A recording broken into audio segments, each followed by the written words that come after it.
Well, Darren, I imagine it's been an incredibly busy week for you, the coaching staff, the players, preparing for Wembley. How's it all gone?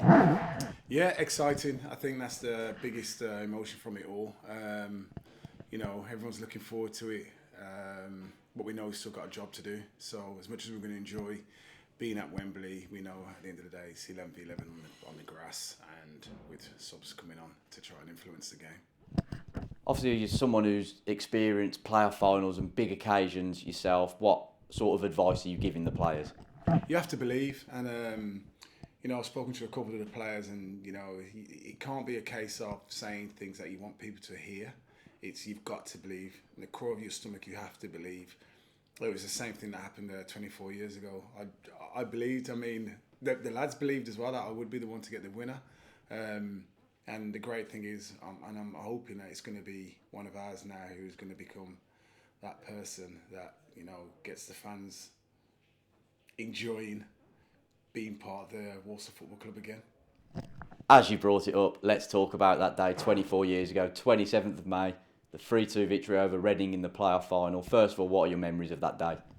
As I alluded to earlier, in terms of a belief, I think I was also fretting that I might not be on the bench because I know Fitzroy Simpson missed out. So, look, I probably still could have been on the bench whether he was fit or not, but you're still fretting and hoping that you could be a player part because I believed I would have an influence in the game.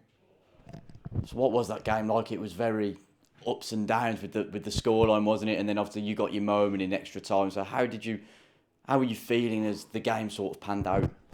It's weird because it is a blur on the day, and I'm not even sure what time I came on, but I do know that every time I got up to go and warm up, I ran in front of Ray Graydon so he could see that I was ready to come on.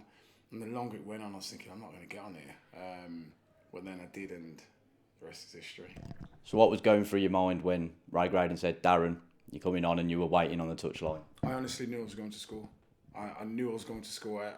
As I said, it wasn't a case of me giving lip service to anyone. I just believed that it was my time to go and score and help the team get promoted. And by the way, it's one where I know the fans will give me the praise for the goal, but it was a team effort, and it was a lot of hard work that went into us going up, from the management and the staff and everyone associated with the football club.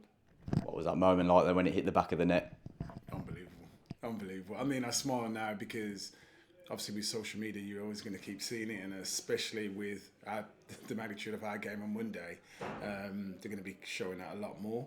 But honestly, I speak about it when people speak about it to me, and it's something that you can't describe really. It's just hard to explain the feeling that I had that day, and even when I watch it now, you get goosebumps watching it.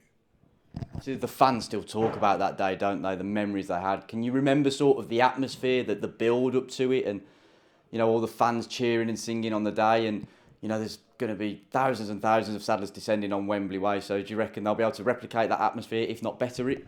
They'll definitely better it. Our fans, and we know there's been frustration this season. I mean, even the other day I sent a tweet out and I meant it. It's been hard for them because of where we were. But they also have to understand it was hard for us as well. And frustration always kicks in. But those fans of ours, they don't stop singing. And I mean, looking back at the Chesterfield away as well, never mind at just home, the atmosphere that they bring is something else. And they are so important to the players and the staff because they make us keep going. I think you touched on it earlier. You want someone to be the person to do what you did, or that experience you had in 2001. So how determined are you to see that happen and really help someone almost be the hero?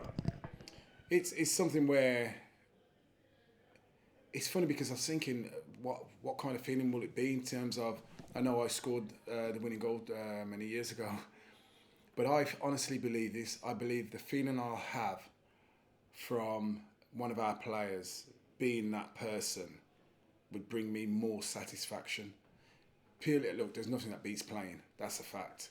But in terms of satisfaction and a group, being part of a group and watching someone else, I think it'll be a lot better. So I just hope we're celebrating on Monday. What would it mean to you to achieve something once again with Walsall Football Club? Don't start. You get me emotional with that. It mean everything. We're part of a group here that the gaffer's created, a culture that he's created. He's been honestly superb. He's never changed. His attitude to everything, his calmness, his emotional intelligence is high because you never know what he's feeling. He's just the same person over and over again. So to be part of that with the rest of the staff, which we've got Gary, Waddock, Fenners, Stilly, Gravy, it's something that we're in the office every day together, and to achieve something together would be so special. Darren, we know how hard you, the players, all the coaching staff, Matt, have worked, so wishing you all the very best and good luck.